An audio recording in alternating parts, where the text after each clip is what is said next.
तर फ्रेंड्स, आज आपण आलो आहोत वंकनाथ मंदिर नागाव इथे आणि हे मंदिर अलिबाग रेवदंडा रस्त्यालगतच आहे। तर चला आता मंदिरात जाऊया।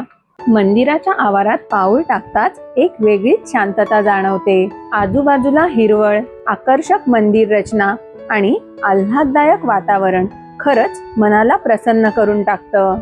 या मंदिराची रचना मंडप, सभा मंडप, अंतराळ आणि गर्भगृह अशी आहे। मूळ मंदिरासमोर नंतरच्या काळात मंडप बांधण्यात आला, तरी सभा मंडप, अंतराळ आणि गर्भगृहाचं मूळ बांधकाम काळ्या घडीव दगडांमध्ये करण्यात आलं आहे। आता या बांधकामाला रंग देण्यात आला आहे, तरी त्याची मजबूती आणि प्राचीन वास्तुकलेचं सौंदर्य आजही तसंच जपलेलं आहे।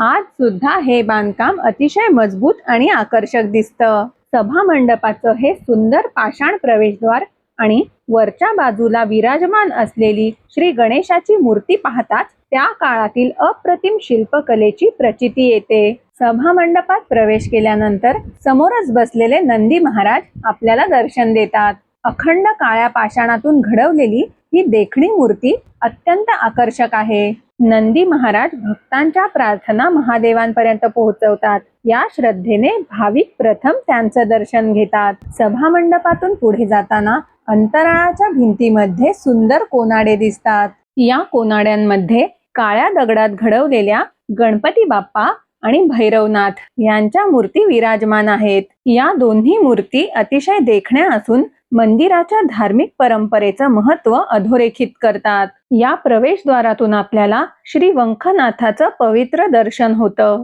या प्रवेशद्वारामागे दडलं आहे एक खास वैशिष्ट्य, ते आपण लगेच पाहू, पण त्याआधी श्री वंकनाथाचं दर्शन घेऊया। या मंदिराचं गर्भगृह इतर मंदिरांपेक्षा थोडंसं खोल आहे, त्यामुळे काही पायऱ्या उतरून खाली जावं लागतं। गर्भगृहात मध्यभागी विराजमान आहेत श्री वंकनाथ। महादेवांची ही पवित्र पिंडी जमिनीवर मध्यभागी स्थापित करण्यात आली आहे।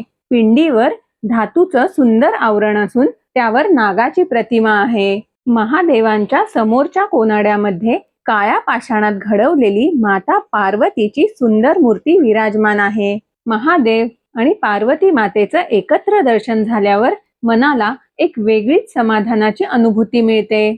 या मंदिराच्या गर्भगृहावरील कळस नागर शैलीमध्ये बांधण्यात आला आहे। त्यावरील कोरीव नक्षीकाम आजही तितकंच आकर्षक दिसतं आणि त्या काळातील स्थापत्य कलेचं वैभव आपल्याला दाखवून देतं।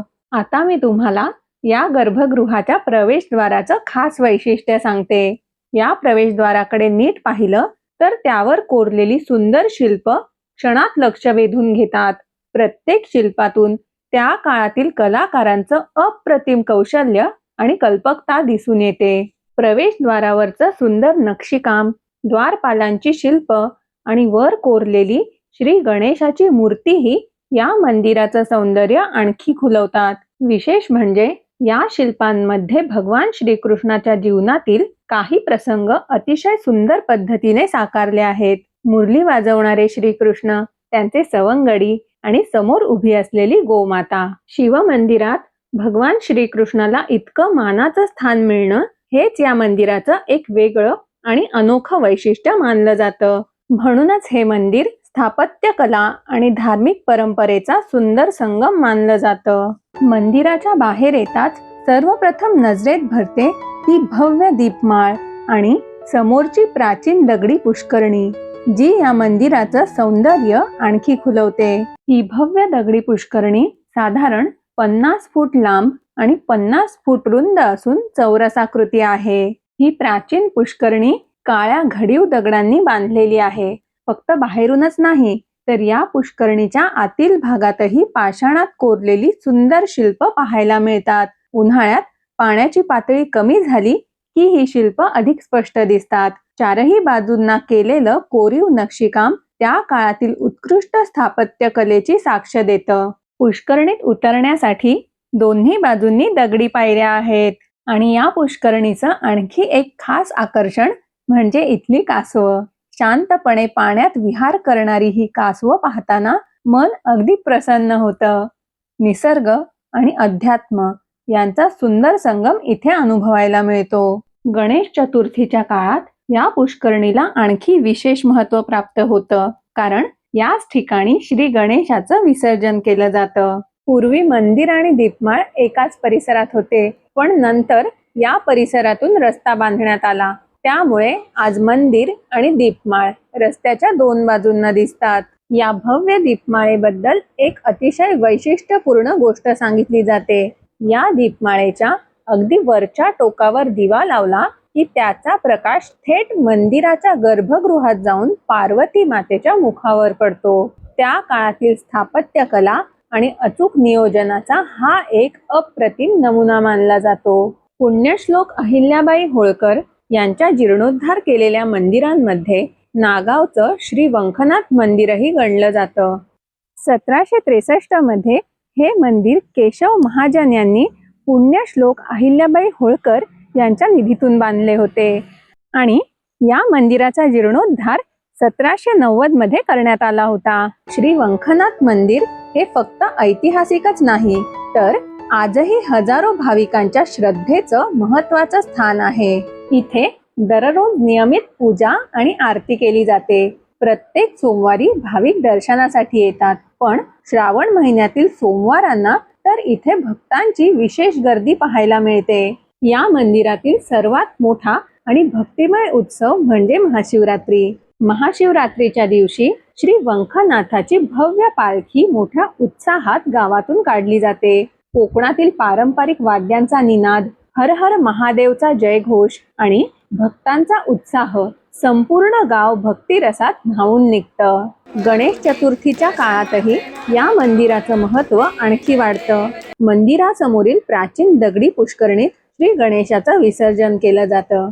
त्या दिवशी इथे भाविकांची मोठी गर्दी असते आणि संपूर्ण परिसर गणपती बाप्पा मोरया च्या जयघोषाने दुमदुमून जातो.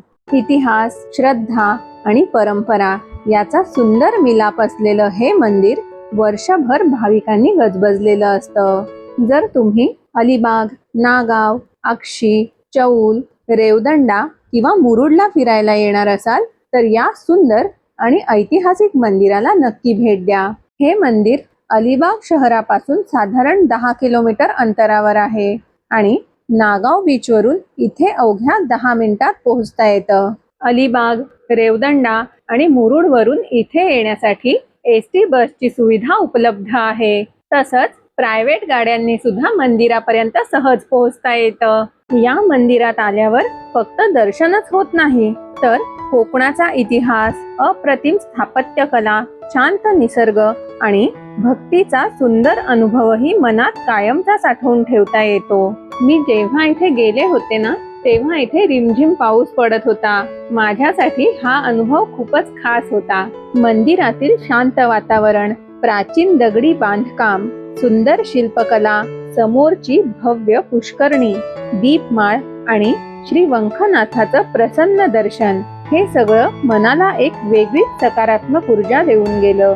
जर तुम्हाला ही संधी मिळाली तर नागाव मधील श्री वंखनाथ मंदिराला एकदा तरी नक्की भेट द्या. मला खात्री आहे हा अनुभव तुमच्याही कायम लक्षात राहील. फ्रेंड्स, श्री वंखनाथ मंदिराबद्दल तुम्हाला सर्वात जास्त काय आवडलं ते मला कमेंट करून नक्की सांगा. आजचा व्हिडिओ आवडला असेल तर एक लाईक नक्की करा. तुमच्या मित्रमैत्रिणी आणि कुटुंबियांसोबत शेअर करा आणि अशीच प्राचीन मंदिरं, सुंदर पर्यटन स्थळं आणि इंटरेस्टिंग व्हिडिओ पाहण्यासाठी आपली करिश्मा या यूट्यूब चॅनलला नक्की सबस्क्राईब करा.